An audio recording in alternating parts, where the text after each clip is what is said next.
Olá, pessoal, boa noite. Eu sou Diogo Fontana, escritor, editor literário, fundador da Editora Danúbio, e a gente está começando aqui mais um episódio do podcast O Futuro da Literatura Brasileira, programa em que o Douglas Lobo e eu comentamos notícias literárias e literatura brasileira contemporânea e outras coisas desagradáveis. Hoje é o 14º episódio, né? A gente está firme aí. E vamos lá. Avisos. Prêmio Danúbio de Literatura 2025. Já foi divulgado o vencedor. No dia 25 de agosto, fizemos a divulgação. Está lá no nosso Instagram. Deem uma olhada. A edição do livro vai sair no dia 20, no ano que vem, 2026. O livro vencedor do Prêmio Danúbio. Novidades no blog. Tem um conto que eu escrevi chamado Vigiado e Punido. É um conto inspirado nos acontecimentos de 8 de janeiro de 2023 em Brasília. É um conto um pouquinho longo, está lá no blog da Editora Danúbio, editoradanubio.com.br. Além de estar no blog, está no meu Substack. Então, eu aproveito para divulgar meu Substack, vou deixar na descrição do vídeo, tanto o meu quanto do Douglas. Nós dois temos contas lá no Substack. Estamos tentando escrever com regularidade, então, para acompanhar mais de perto o nosso trabalho, dá uma olhadinha no Substack, procura lá por Diogo Fontana, por Douglas Lobo, dá uma olhadinha aqui na descrição do vídeo. Outra novidade, lançamento em setembro, Dentes de Ouro, próximo romance da Editora Danúbio, é um romance do próprio Douglas, então já te dou boa noite e já peço para você falar sobre o teu livro, que está saindo agora em setembro. Oi, boa noite, Diogo, boa noite, pessoal. Então, Dentes de Ouro é um romance de suspense. Ele conta a história de um zootecnista que chega numa pequena cidade do interior do Piauí para ajudar uma fazenda que está sendo assolada por javalis, por ataques de javalis. E ele está confiante que vai se sair bem nessa missão, porque é assim que ele tem sobrevivido nos últimos anos. Esse é meio que o nicho de mercado dele, vamos dizer assim, como zootecnista. Mas o problema é que aos poucos, ele percebe que os javalis com que ele está lidando são mais agressivos, mais inteligentes e mais assustadores do que a média da espécie. Essa é a trama básica. Eu defino como um romance de suspense, mas com um diálogo com o regionalismo literário brasileiro. Então, esse Dentes de Ouro é o lançamento agora de setembro, mais um romance. A editora está nichando, né, na literatura brasileira contemporânea. É isso aí que eu sempre quis publicar e é isso aí que eu vou publicar doravante. Vamos lá para as notícias, né? Então, eu estava montando a pauta, teria uma coisa que deveria ser objeto principal da pauta para ser capa do thumbnail, do YouTube e tudo mais, que é a Flip, 23ª edição da Flip, com homenagem a Paulo Leminski. Eu dei uma olhada nas notícias e pensei, puta que pariu, eu não quero saber da Flip. Foda-se a Flip. Não vou ficar analisando a Flip, prestando atenção nas besteiras que eles falam no palco da Flip. Aquilo é um circo e não vou prestar atenção, porque, sinceramente, não tem nada para prestar atenção. 22 edições, só besteira. E resolvi que não ia pautar isso aí. Você acha que eu fiz certo ou fiz errado? Você está muito disposto a falar sobre a festa literária de Paraty e sobre o Paulo Leminski? Eu acho que essas festas, elas têm tão pouco de literatura que elas fogem da nossa pauta, eu acho. No fundo é isso, só para fazer uma análise sociológica do fenômeno, ou cultural do fenômeno, né? Mas literatura em si é bem pouco. Então, Felipe, deixa É que nem o Rock in Rio, que chegou uma hora que só não tinha banda de rock. Pronto. Pronto, banda de axé, né? Então, a Flip vale uma frase do todos aqueles mesas redondas, casas, diálogos, bunda lelês da Flip, vale uma frase do Irmãos Karamazov, que é os répteis que se devorem. Deixa o pessoal lá, os répteis se devorando. Outra notícia que também não vou dar atenção, só vou mencionar, que não vamos mencionar direito, é Milton Ratum, da Academia Brasileira de Letras. Acho que a gente já falou sobre a BL, é chovendo molhado, né? Em tempos atuais, ele pelo menos é um escritor. É coisa assim, né? Eu só me espanto. Só me espanta como morre gente nessa academia. Eu não ia querer entrar, não. A coisa tá zicada, é verdade. Cada semana tem 2 ou 3 nomeados da coisa, tá feia mesmo. Então vamos para outras notícias. Eu trouxe uma notícia do 451, revista literária brasileira, né, da Folha de São Paulo. É um ensaio, na verdade, de Odorico Leal, O Espião e o Poeta. O atual clima político não favorece a releitura de Gerardo Melo Mourão, que renegou o fascismo e criou versos de complexidade assombrosa. É uma matéria longa, um ensaio longo, né? Não vou ler todo, recomendo que o pessoal leia. E é interessante comentar pelo seguinte, ó. Quando faleceu em 2007 no Rio, o poeta Gerardo Melo Mourão, é teu conterrâneo, né? Cearense, acho que é. Sim. Você é piauiense, mas quase cearense, né? Sim. Tinha 90 anos de idade e uma vasta obra poética. A leitura de um de seus obituários talvez deixasse a impressão de uma figura saída de A Literatura Nazista na América, compêndio de Roberto Bolanho sobre escritores imaginários de extrema-direita. Homem de passado integralista, nos últimos anos de vida, Gerardo era mais lembrado por ser o pai do artista plástico Tunga do que por seus livros que o esquecimento insistia em rondar, como uma serpente prestes a dar o bote fatal. Essa metáfora está terrível. Nunca tinha sido muito diferente. Numa crônica do Globo, em 2 de fevereiro de 69, Nelson Rodrigues escreve em tom de denúncia, aspas, um dos silêncios mais feios e mais vis de nossa vida literária é o que se faz contra Gerardo Melo Mourão. Fecha aspas. O silêncio remetia às afiliações ideológicas do poeta, mas também a um episódio de sua juventude, que o perseguiu a vida inteira. Em 42, viu-se preso no Rio, acusado pelo Estado Novo de participação em uma célula nazista. Depois, com a queda do regime do Getúlio, né, o processo dele foi anulado pelo Supremo Tribunal Federal e ele ganhou a liberdade.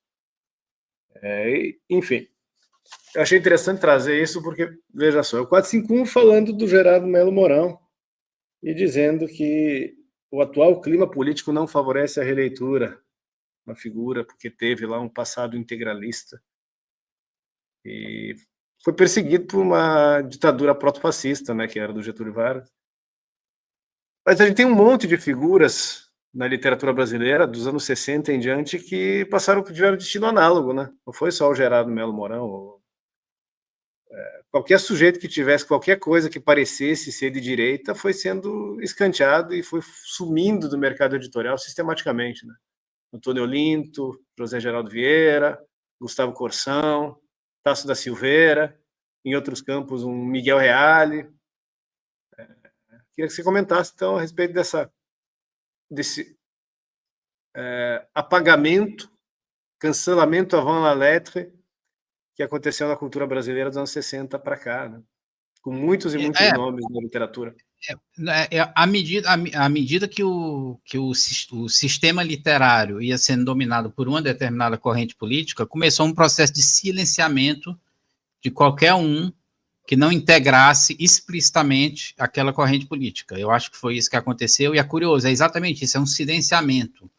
Não é um combate, porque o combate, você reconhece o adversário e enfrenta o adversário. No caso da literatura, você enfrenta ele através do debate literário. Você começa a falar mal dos livros dele por causa disso, disso e disso, é disso. Não foi isso que aconteceu. O que aconteceu foi uma cortina de silêncio em torno de figuras cuja ideologia política não compactuava com a do sistema literário. O que para mim, é a pior coisa que você pode fazer, porque mesmo quando você combate alguém, você está reconhecendo a importância daquela pessoa. Quando você ignora a pessoa, é a pior. Eu acho que a pior coisa para o escritor é ser ignorado, não é ser combatido. E ficou claro que o que aconteceu foi isso. Eu acrescentaria aos nomes que você citou o do Fernando Sabino, que a partir dos anos 90 também foi silenciado por ter escrito a biografia da Zélia Cardoso de Mello, ex-ministra do governo Collor. E daí esqueceram detalhe, Fernando Sabino era de esquerda. É interessante porque esse silenciamento coincide com a adoção das ideias de Antônio Gramsci pela esquerda brasileira. começou a ser estudado nos anos 60 e se tornou hegemônico nos anos 70. E as coisas não são casuais, né? A esquerda brasileira dos anos 30 aos anos 50 era uma encarnação, digamos assim, a atualização da esquerda nos anos 30 aos anos 50 contribuiu muito para a cultura brasileira, muito, muito, muito. Graciliano, Ulisses de Moraes, fazer uma lista imensa aí, o Carlos Drummond de Andrade, e continua, Jorge Amado, Manuel Bandeira, basicamente. Uma galera. E havia um debate, eu tenho uma edição aqui acho que é da Eclésia, ou da Vide, que é um dos livros do Gustavo Corsão, e na aba do livro tem lá um elogio ao Gustavo Corsão feito por Oswald de Andrade. A cultura brasileira dos anos 30, 40, 50, você tinha uma livraria, uma editora como a José Olímpio, que publicava romances do Plínio Salgado, junto com outros romancistas notariamente de esquerdas ou membros do Partido Comunista. Então, na verdade, o Plínio Salgado era considerado um bom romancista. Existia direita e esquerda na vida literária e lendo-se reciprocamente, resenhando-se, concordando e discordando. Tanto é que o livro que eu lancei aqui pela Danúbio, o livro do professor Ranieri, o livro sobre Drummond, ele fala que o Drummond estava aqui fazendo uma resposta ao Jorge de Lima. Então estava lá um poeta comunista dialogando em sua obra com um poeta católico. E desde do advento das ideias de Antônio Gramsci entre nós e da sua adoção como estratégia política da esquerda brasileira, impera o sectarismo. O sectarismo que foi cortando cabeças, guilhotinando escritores, né, um atrás do outro, até sobrar uma voz única e emburrecedora, né? Porque a esquerda também se emburreceu nesse processo. E vê essa nova encarnação woke que, pelo amor de Deus, a capacidade deles é lamentável, é nenhuma, né? É porque é a velha história, o intelecto é como um músculo, né? Ele precisa ser forçado para ele se desenvolver. Quando você tem um ambiente que você tem a hegemonia completa, você não tem adversários para contestar, você não tem com quem debater. O resultado é uma atrofia. Lê alguma coisinha mais aqui sobre o ensaio aqui da 451. Né? O poeta, Gerardo Melo Mourão, no caso, né, seguiu compondo sua obra, e de tempos em tempos o silêncio era rompido. O ano de 1972 é de vento favorável, lança Peripécias de Geraldo, misto de epopeia e diário de viagens, e vence o Prêmio Mário de Andrade, honraria máxima em poesia no Brasil à época. Trabalhava então como jornalista, era tido como um dos homens mais eruditos do país e circulava razoavelmente bem no meio intelectual carioca, preponderantemente de esquerda. Em parte porque agora encontrava-se, aspas, no lado certo da história. Tiveram os direitos políticos cassados pelo AI-5, fora preso pelos militares e acusado de ligações comunistas. Vira-se forçado a se exilar temporariamente no Chile. Numa foto de 1968, pode ser visto na prisão ao lado de Zuenir Ventura e Hélio Peregrino, entre outros, todos descamisados, mas com ar moleque, ao lado de um soldado de semblante carrancudo. De suposto conspirador pró-eixo, Gerardo via-se agora membro da resistência aos militares. O Otto Maria Carpo aconteceu a mesma coisa. Parecido, o Otto Maria Carpo, quando ele veio da Áustria, ele era um sujeito que tinha sido muito próximo à ditadura de direita na Áustria, né? Que era antifascista, era uma ditadura antifascista. E escreveu na Áustria um livro em alemão, foi publicado no Brasil há alguns 10 anos, que chama-se Todos os Caminhos Levam a Roma. Ele adotou Maria, Otto Karpfen, né? Adotou Otto Maria Carpo. Carpo é do escultor francês famoso, ele afrancesou o nome dele por causa do nazismo, para fugir da cultura teutônica na época, da cultura alemã, que estava mal vista nos anos 40, não sem motivo. Jogou e adotou Maria por causa do seu catolicismo. E dos anos 60 em diante, principalmente depois de 64, ele foi se escondendo cada vez mais, né, do seu passado direitista, foi se adaptando ao cenário de preponderância esquerdista da cultura carioca brasileira, né, que era a cultura literária e jornalística, e provavelmente para conseguir sobreviver no meio cultural, né, para poder ter emprego, senão o sujeito ia morrer de fome. O terceiro vulto de relevância que teve essa trajetória foi o Alceu Moroso Lima, que era o integralista na década de 1930, né, e depois virou um dos ídolos de resistência contra a ditadura militar. Então, interessante o Agora, pessoal ler. Diga. Agora, sim, é preciso analisar cada caso, se havia uma mudança, se houve uma mudança de convicção. Ou uma adaptação para sobreviver, né? Uma adaptação para sobreviver. Ou se nós... O Otto Maria Carpo, não lembro quem que conviveu com ele no final da vida, que disse que ele rezava escondido. E que ele, quase no leito de morte, teria caído em lágrimas dizendo que jogou a vida dele fora. Ou seja, um indício... Precisamos de biografia do Otto Maria Carpo, mas as coisas não existem, né?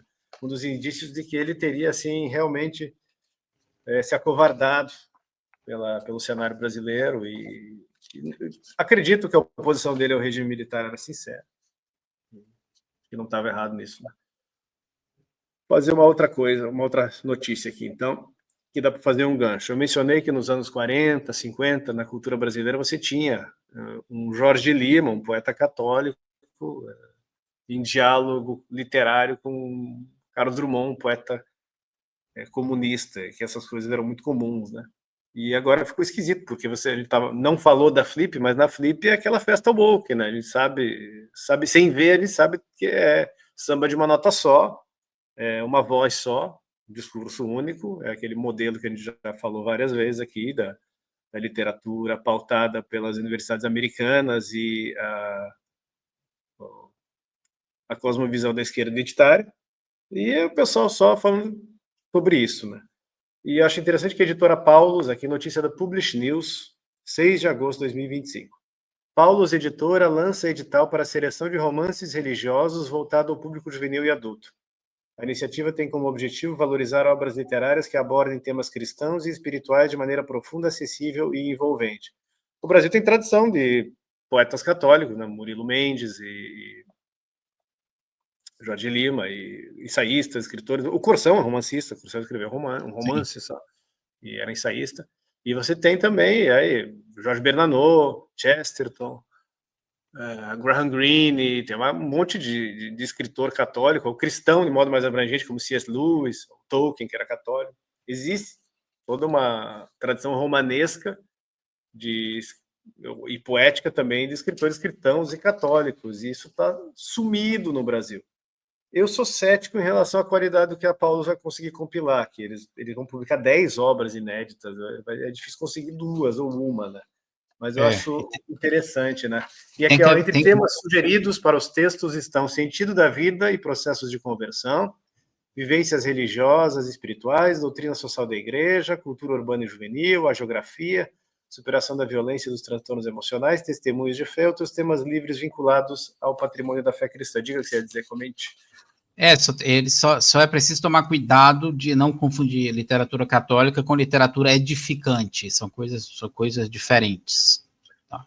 Eu me dei o trabalho de pegar o edital da Paulus aqui, né? Quem tiver interesse em se inscrever, o edital é até 12 de outubro. Dá uma olhadinha lá.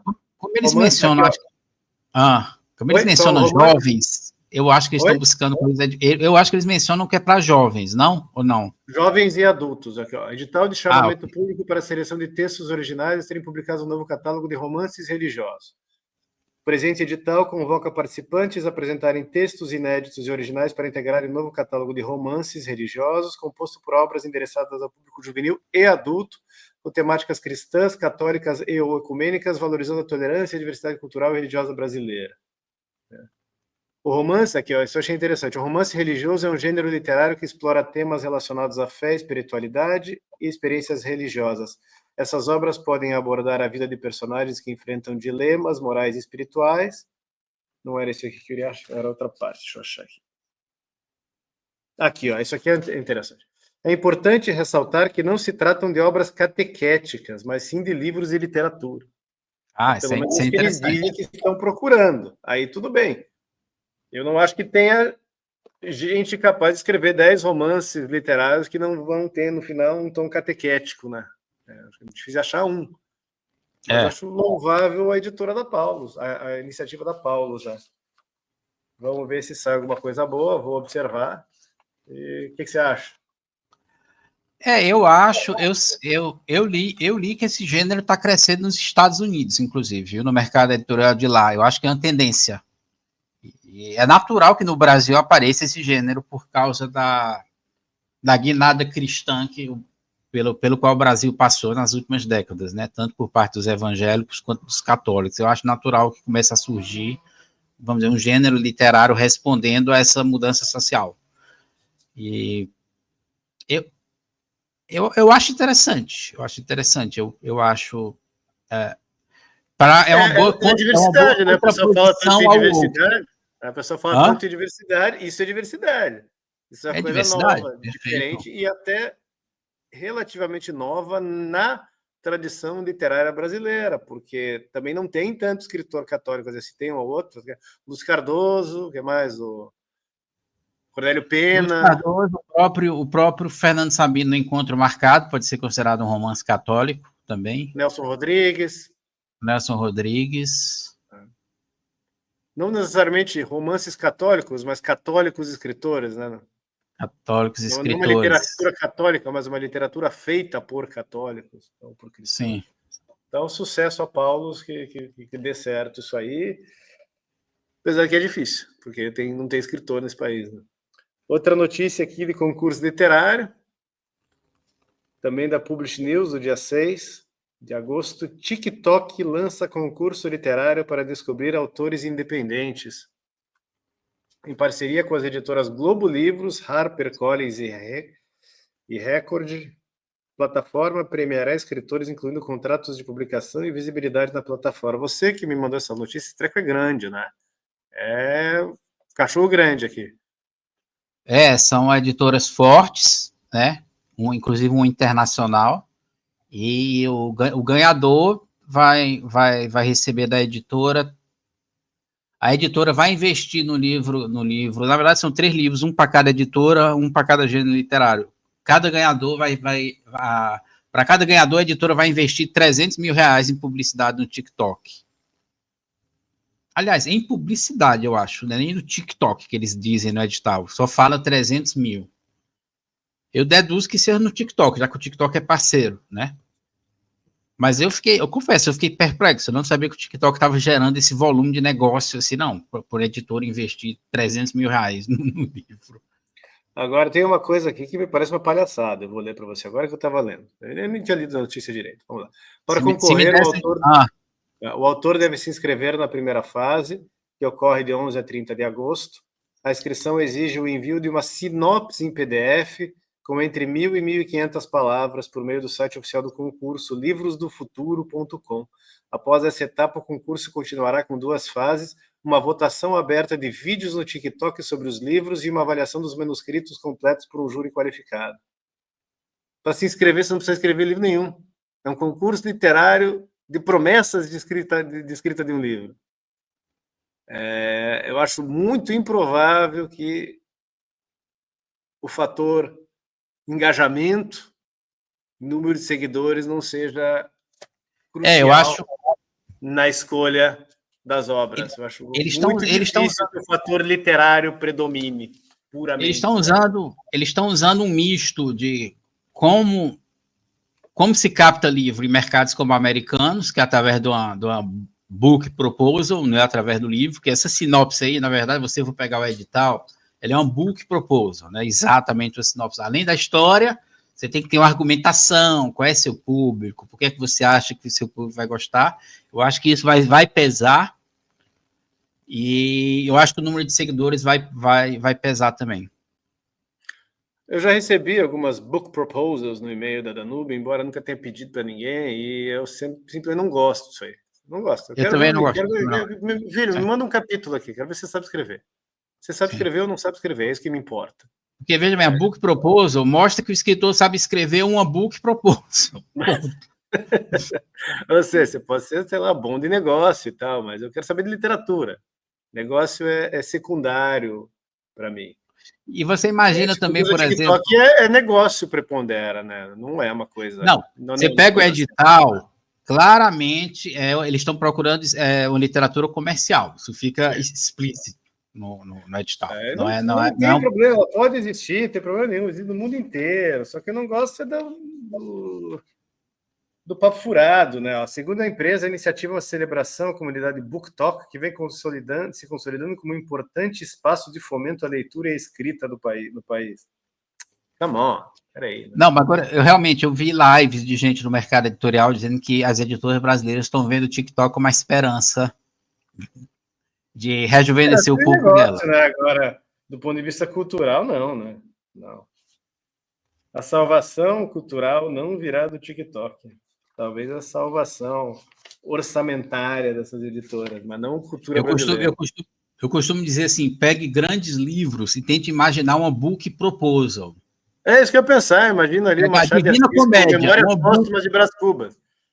Vai fazer uma book, fizesse uma book proposal, nenhuma editora ia querer. Guerra e Paz. Porque a força está no estilo do cara. Guerra e Paz. Eu vou escrever um livro aqui de 1000 páginas. Então, banana para você. Isso aí não é. Minha história é sobre um homem que acorda, descobre que virou uma barata. Bem, isso aí nem publicado foi também, né? Porque nem em vida. Tão difícil que era de publicar. Outra notícia do Publish News aqui. Isso aqui é uma maravilha. Zeca Camargo vai ensinar tudo o que sabe sobre a escrita em oficina gratuita na Fliparacatu. Participantes terão espaço para mostrar os começos de seus livros, transformando o encontro num grande fórum sobre os caminhos da escrita. O jornalista e escritor Zeca Camargo vai ministrar a oficina de escrita Como uma ideia vira livro, do inferno ao paraíso, passando pelo purgatório, no terceiro Festival Literário Internacional Paracatu. Com um jeito descontraído, que é a sua marca registrada, o jornalista abordará a criação literária com bom humor e como os temas dos encontros sugerem. Indicada a autores iniciantes, a oficina será realizada em 2 módulos, nos dias 29 e 30 de agosto. Pelo menos é de graça, né? É de graça para... A cara, tá achando caro.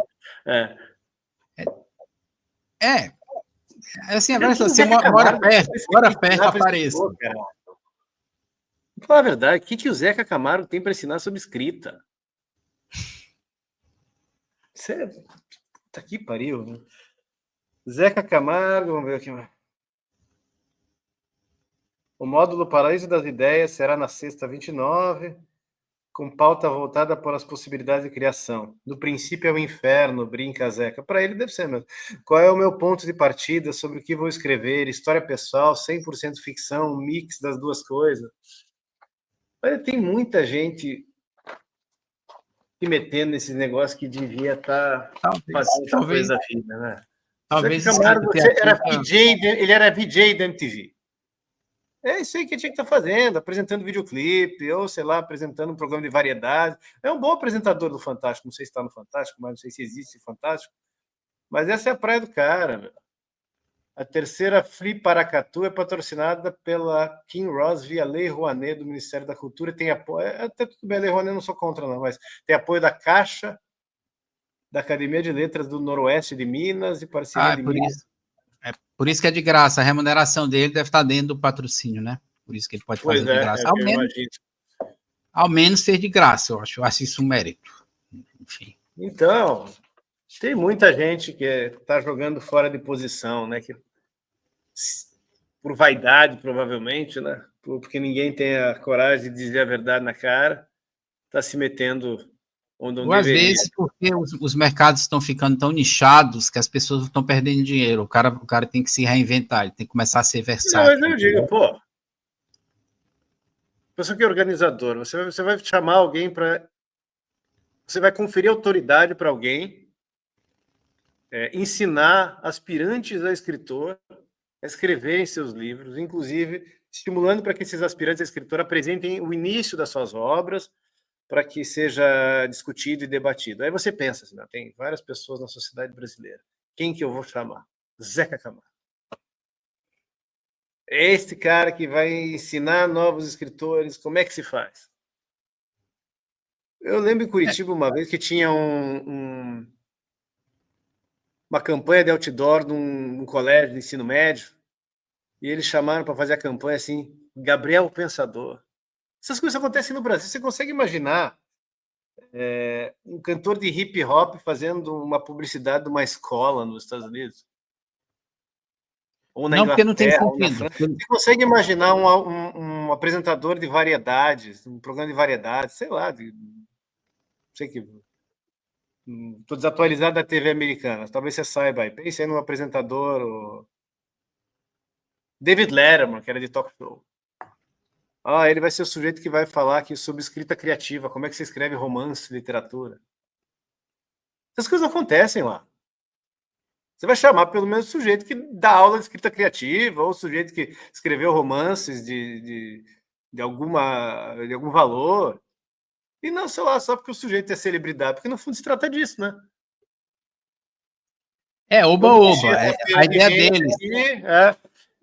A ideia deles é que as pessoas se inscrevem porque o cara é famoso, o pessoal quer tirar foto. Exatamente, vamos chamar o sujeito porque ele é famoso. Assim. Qual que é o mérito cultural, artístico, literário do sujeito? Nenhum, mas ele é famoso. Você tem que acabar, gente. Isso é uma palhaçada. Isso é a busca de curtidas. As pessoas querem curtidas nas redes sociais. A pessoa, os patrocinadores, os investidores, os organizadores, eles querem alguém que traga seguidor para a rede social e, portanto, para o evento. Isso aí virou uma praga. O modelo de negócio faz sentido, mas as pessoas têm que saber, quem está no meio cultural tem que saber que existem responsabilidades culturais acima da fama e acima do faturamento. Tem uma ética que permeia isso aí, que subjaz, que antecede. Vamos lá. The Literary Hub. The Associated Press is ending its regular book coverage. A AP, né? Associated Press, não vai mais fazer cobertura sobre livro, né? Para quê, né?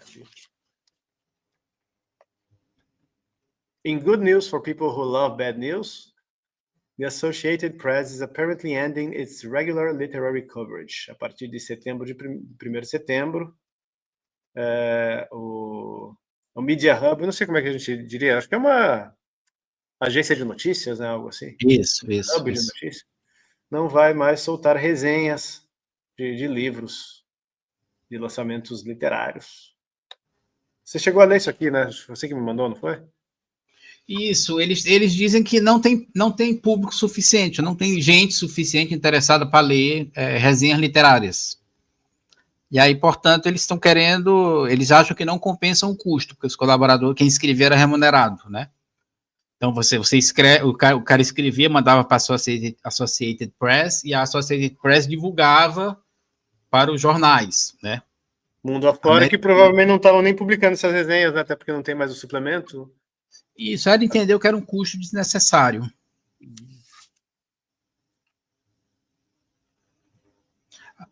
Mas aí tem duas leituras. Você pode ler que o debate literário está desaparecendo, ou você pode entender que ele está migrando para YouTube, Substack. Substack, vamos falar notícia boa. Substack, nós dois estamos com Substack, o Fábio Gonçalves está com Substack, outros dos nossos escritores, Daniel Emer, que ainda não foi publicado, vai ser publicado no que vem, já tem o Substack. Eu demorei para aderir, mas acho que a coisa é promissora ali. Acho que vai dar boa. É uma plataforma legal e parece mais salubre o ambiente, né?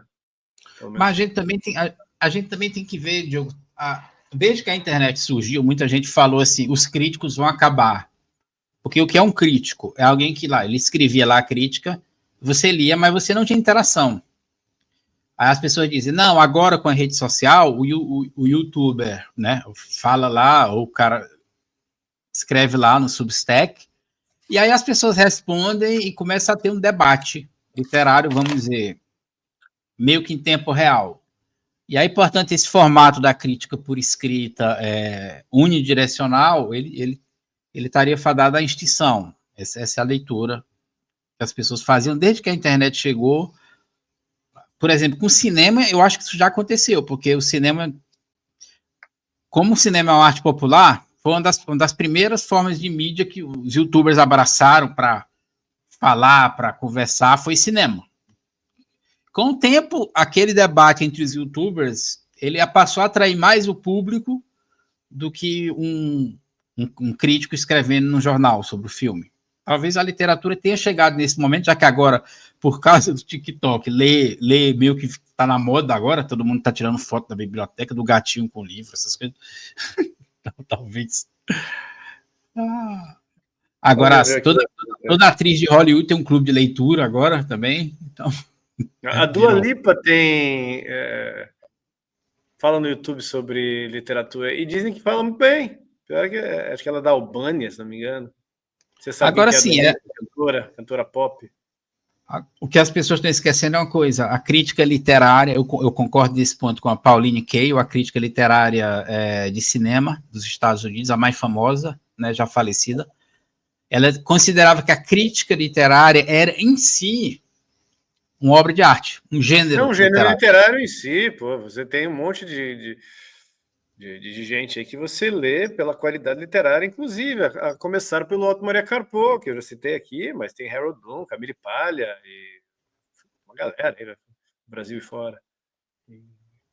Não, a Pauline Kael, você lê, as críticas dela foram reunidas em vários livros. Você lê a crítica sem ter visto o filme, você gosta. Tá. Porque muitos dos filmes que ela cita não estão mais acessíveis, né? Porque ela começou a escrever crítica nos anos 60. Mas você vê a crítica sem ter visto o filme, você gosta, por causa do estilo, por causa do encadeamento de raciocínio. Então, eu acho que você achar que o debate no YouTube substitui a crítica escrita, eu acho que isso é um equívoco. E talvez o Substack seja a salvação para o resgate da crítica literária por escrita. É o que eu imagino que possa ser feito. Já tem coisa sendo feita lá.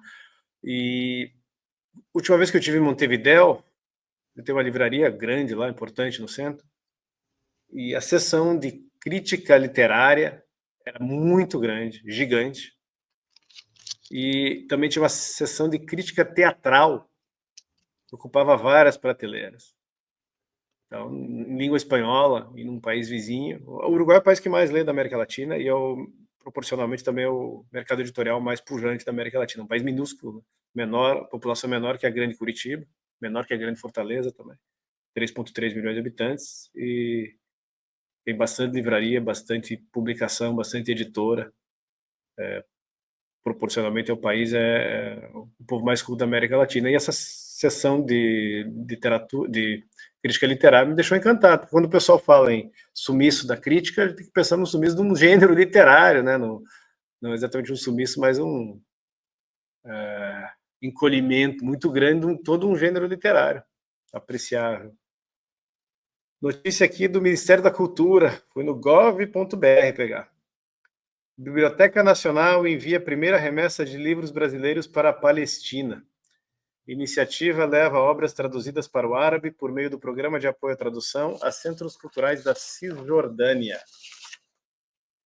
Já está em curso, com destino à Palestina, a primeira remessa de livros escritos por autores brasileiros e traduzidos para o árabe. As obras foram publicadas por meio do Programa de Apoio à Tradução, coordenado pela Fundação Biblioteca Nacional, e serão distribuídas em centros culturais da Cisjordânia. Ninguém vai ler isso aí. Quanto custou isso aí? Quanto que o senhor presidente da Biblioteca Nacional, Marco Lucchesi, gastou do dinheiro do contribuinte brasileiro para fazer essa ação que é pura demagogia? É pura, para mim tá na cara que é assim, ó, veja como nós somos bonzinhos, nós nos preocupamos com as criancinhas da faixa de Gaza, nós vamos manifestar aqui a nossa solidariedade, porque nós temos o moral ground, né, porque nós estamos acima das coisas. Você vê pela declaração aqui, ó, do sujeito aqui. Outro, embaixador João Marcelo Queiroz Soares, aqui, chefe do escritório de representação do Brasil na Palestina, dizendo que essa iniciativa, essa bela iniciativa da biblioteca, é a reafirmação da cultura como valor universal, como instrumento de aproximação e entendimento, como expressão do que há de comum e humano em todos nós, não é pouco em um mundo que parece regredir à violência e à desumanização do outro como meios de ação política. Em um mundo que parece regredir à violência e à desumanização do outro como meios de ação política. Não é exatamente isso que a porra do Hamas fez em outubro de 2023 em Israel? Sim. Ou foi algo extremamente humano e não foi uma regressão à violência quando eles mataram e sequestraram um monte de fuzil, de civil? Isso aqui é papinho furado, é conversa para eu dormir. Não, e é irrelevante. Absolutamente irrelevante. irrelevante. Como ação é irrelevante. Para a cultura brasileira, agora eu fico curioso, eles não divulgaram. Não, é relevante para a nossa cultura e para dos árabes e também. Deles, exatamente. E não foi divulgado o custo disso tudo, as tiragens e nem o nome dos livros. Eu tenho muita curiosidade de saber quanto custou, se fosse para quantos ajudar, livros foram mandados e quais são os autores, a lista desses livros. Porque aqui não diz, são livros contemporâneos, são obras clássicas da literatura brasileira, quais são? E outra coisa, tem literatura woke mandada para país muçulmano? Será que tem? Eu acho que não. Será que tem? Será que tem descrições de cenas sexuais? Será que tem homossexualismo? Acho que não. Ninguém vai arriscar o Hamas fazer alguma coisa na Biblioteca Nacional, não. Então, que palhaçada, que papelão. Olha que saudade do Rafael Nogueira na Biblioteca Nacional. Isso aí não ia acontecer. Se fosse para ajudar, podiam pegar o dinheiro, comprar mantimentos, remédios e enviar para a Palestina. Eu acho que seria de muito maior. A função da Biblioteca Nacional, como se pudéssemos nos dar o luxo, né, de gastar os recursos da Biblioteca Nacional com esse tipo de jogo de cena, né, que só mostra que a biblioteca reflete uma política de Estado que é de apoio ao radicalismo pelo mundo afora, né, radicalismo muçulmano e radicalismo também dos regimes aqui da América Latina. Isso aí é tudo uma palhaçada. Como se nós não tivéssemos nenhuma demanda, né? Nossas obras completas dos nossos grandes escritores estão aí disponíveis. Acabei de citar o Gerardo Melo Mourão, cadê as obras completas dele? Isso aí não faz, né? E tantos outros. O Mário Ferreira dos Santos, agora a Realizações fechou as portas, né? Aliás, notícia comentando aqui, a editora Realizações, lamentavelmente, não existe mais, virou Era Realizações. Eles tinham um contrato com a família do Mário Ferreira dos Santos para a publicação de toda a obra, né? Não sei que pé que isso aí vai ficar, mas é a Biblioteca Nacional para se mexer e procurar saber, esclarecer que pé que ficaram os direitos autorais do Mário Ferreira dos Santos. Isso eles não querem saber. Geraldo Melo Mourão não querem saber. Tantos outros aí. O Antônio Olinto, quanto tempo que não saiu o livro do Antônio Olinto no Brasil? O homem morreu aí faz uns 15, 16 anos, sumiu. Quando em vida, A Casa da Água, acho que o livro dele foi publicado em 67, 68, foi publicado em 23 países, foi um grande sucesso. É um baita de um romance, acho que um dos melhores romances brasileiros que eu já li, certamente um dos 10 melhores romances brasileiros do século XX. Onde é que se encontra A Casa da Água? Não tem lugar nenhum, deve ter na estante virtual. Enquanto isso, eles estão mandando livro, sei lá qual, para a Cisjordânia. Palhaçada isso aí. Alguma coisa a mais para comentar? Não, só essa questão de livros, realmente, eu tenho notado que cada vez fica mais escasso achar livros antigos, mesmo na estante virtual. Eu me lembro que há uns 15, 20 anos, você achava muita coisa antiga, só que essas coisas antigas vão sendo vendidas, como não tem edições novas, elas vão sumindo. Sim, tem vários escritores que ele quis achar. O José Geraldo Vieira estava sendo vendido a preço de ouro até peso de ouro. Tá certo a expressão? O José Geraldo Vieira estava sendo vendido caríssimo. O José Geraldo. Para você ter uma ideia, Bruno. Acho que o selo reeditá-lo, né? Você tem uma ideia, Bruno Tolentino, alguns livros dele estão caros. Sim. Eu fui ver o Brasil como ideia, não, o Mundo como ideia, estava uns 400, 500 reais para comprar. E aí, em termos de tradução, Diogo, uma coisa que eu descobri, eu comecei a ler, eu já tinha dito aqui, né? Eu comecei a ler Ibsen, dramaturgo, né? Norueguês, e eu fiquei interessado em ler mais peças dele. Para minha surpresa, é difícil encontrar tradução. Tirando A Casa de Bonecos, que é a peça mais famosa dele, e O Inimigo do Povo, A maioria das Tem que ler peças em dele inglês são e francês, isso aí. Isso aí tem é, inglês e francês. Certamente tem tudo muito bem feito em inglês e francês, e provavelmente em espanhol também. Já que norueguês é um pouquinho salgado pra gente, né? é curioso, ele virou um dos maiores dramaturgos do mundo escrevendo em norueguês, ou seja, a língua não é uma barreira como os escritores Não, brasileiros, nós escritores pensamos, né?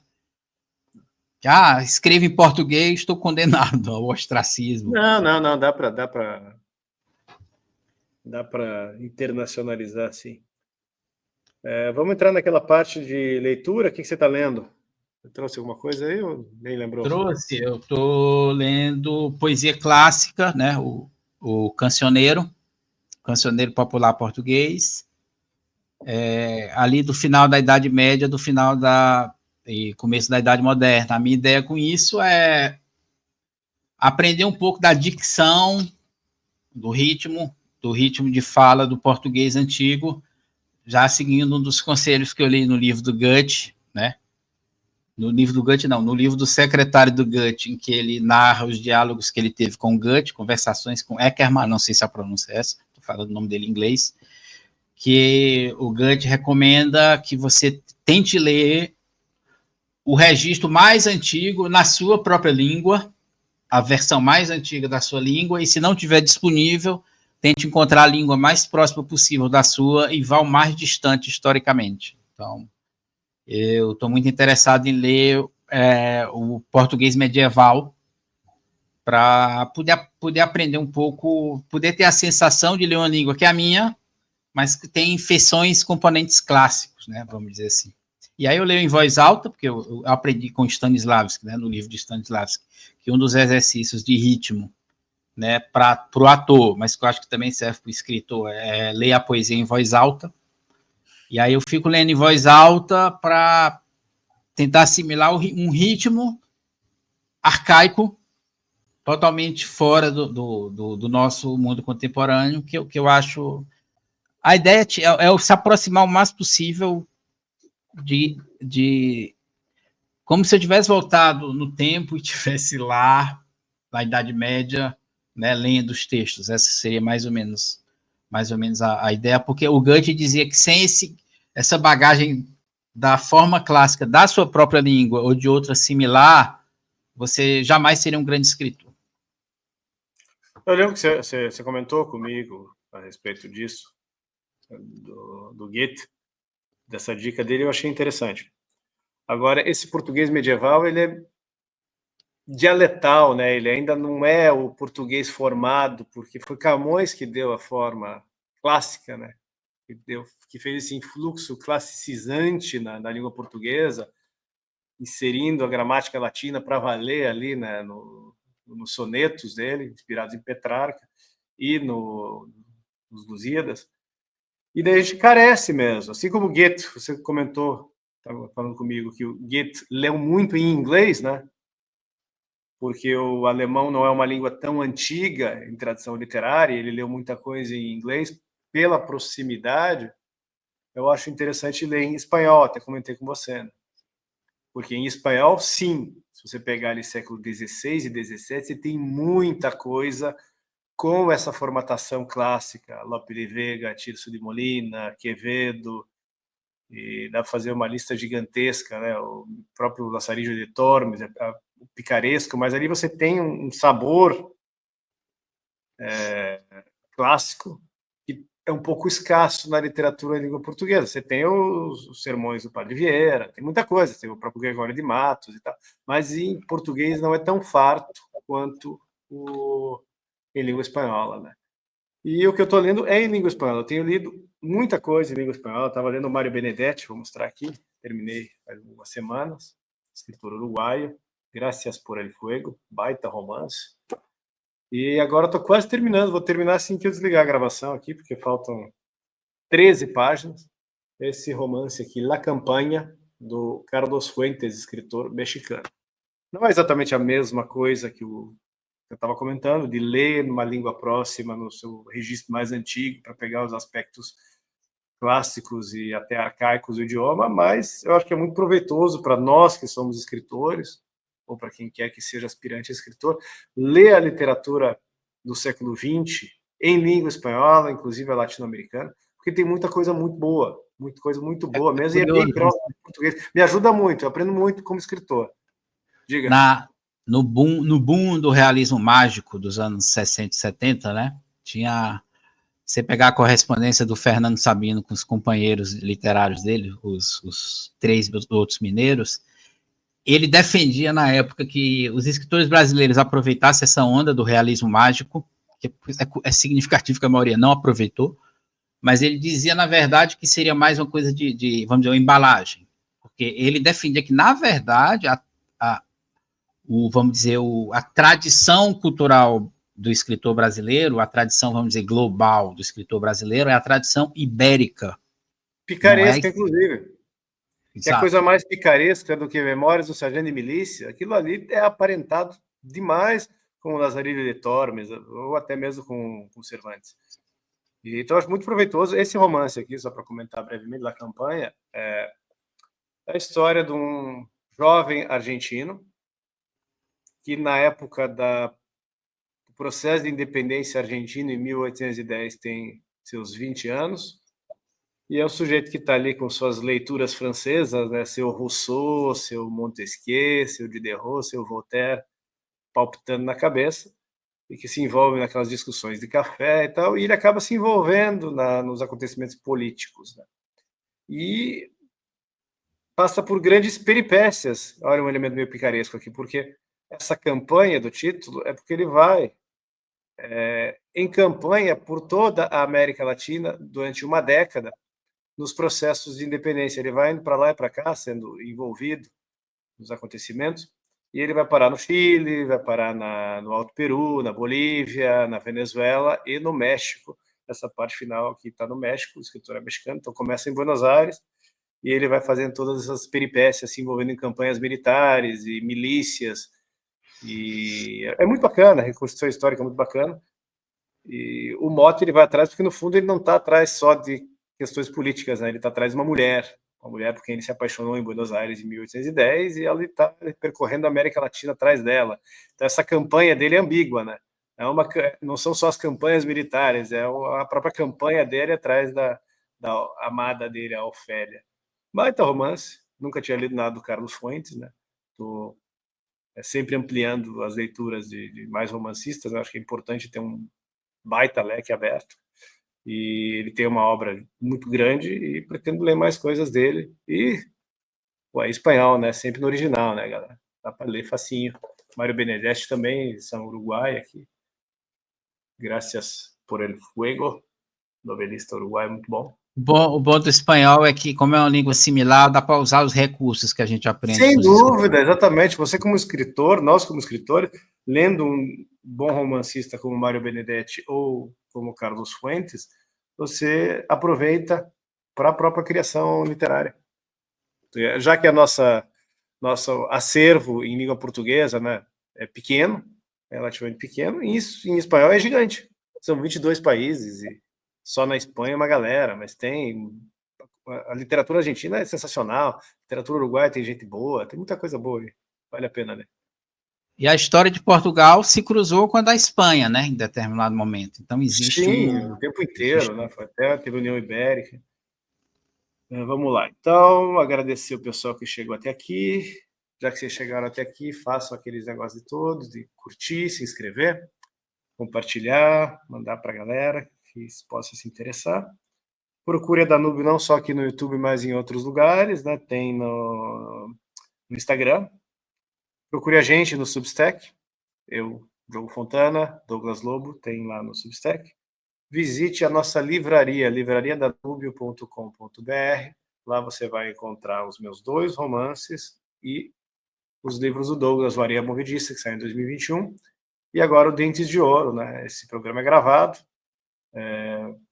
Provavelmente já quando a gente lançar já vai estar disponível ou quase disponível, então procure lá o livro do Douglas. Fala mais um pouquinho antes de encerrar, reforça aí sobre o teu livro. Então, a ideia do meu livro eu tive quando eu li que o IBAMA tinha liberado, em 2013, o IBAMA liberou a caça de javali em todo o território nacional. e porque o animal tinha se tornado uma praga. Na época, ele estava basicamente no sul e no sudeste ainda. E aí eu vi nisso a oportunidade de escrever uma história, porque, basicamente, por se tratar de algo exótico, o que eu achei interessante, né? Um animal de fora, um animal europeu, que remete para o, né, porque os americanos chamam de big game, né, que quando é a caça de animais grandes, eles chamam de big game, né, em contraposição ao small game, que são pássaros, né, etc. Porque antes da legislação ambiental, era comum se caçar no Brasil, e eu cresci numa família em que algumas pessoas caçavam, né, mas a caça no Brasil sempre foi tirando algumas situações muito excepcionais, onça, né, sempre foi pássaros, tatu, né, small game.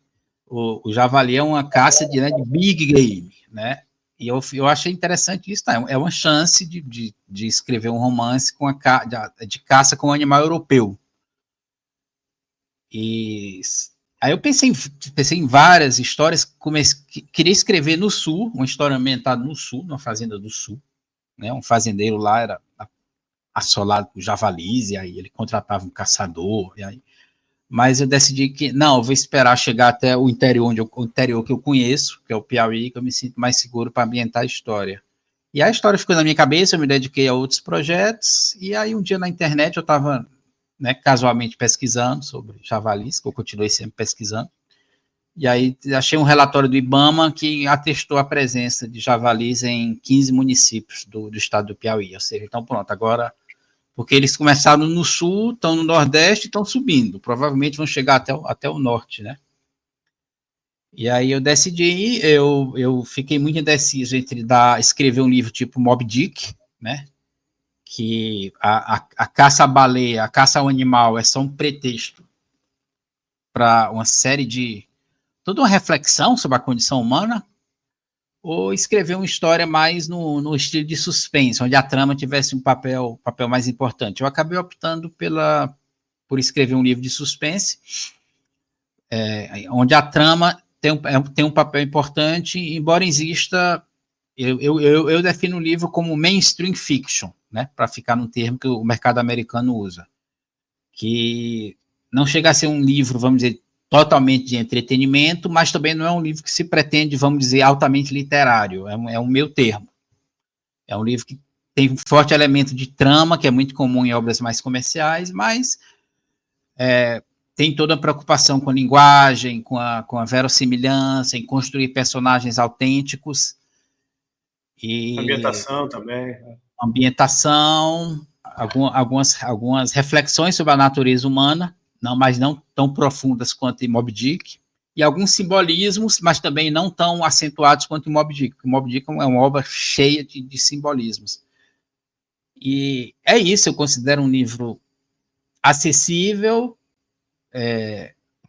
fácil de ler, mas, ao mesmo tempo, é um livro que abre a percepção do leitor para uma série de conflitos humanos, porque uma das coisas que eu percebi lendo esses livros vamos dizer, a caça a um animal, né, vamos dizer, o mote, Moby Dick, o Cujo, do Stephen King, que não é bem a caça ao animal, né, é um cachorro que enlouquece e começa a matar as pessoas, e o Tubarão, do Peter Benchley, que é Peter Benchley, né, Benchley, que inspirou o filme do Steven Spielberg.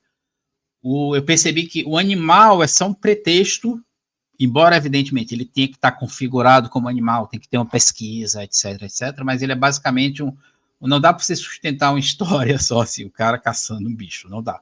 Então, é só, aquilo ali é uma linha dorsal, é um pivô, vamos dizer assim, de uma série de conflitos humanos que surgem em torno daquilo ali. Foi essa a concepção que eu usei para o Dentes de Ouro. Então é isso. Por último, pedir para o pessoal, se tiver interesse, assista os episódios anteriores. Esse aqui já é o 14º, tem uma playlist no canal aqui do YouTube, e tem vários outros temas que a gente aborda, e muitas das coisas que a gente falou hoje, às vezes, estão mais aprofundadas, mais bem explicadas em outros episódios. Então é isso, Douglas, obrigado, e até a próxima. Um abraço. Até, tchau.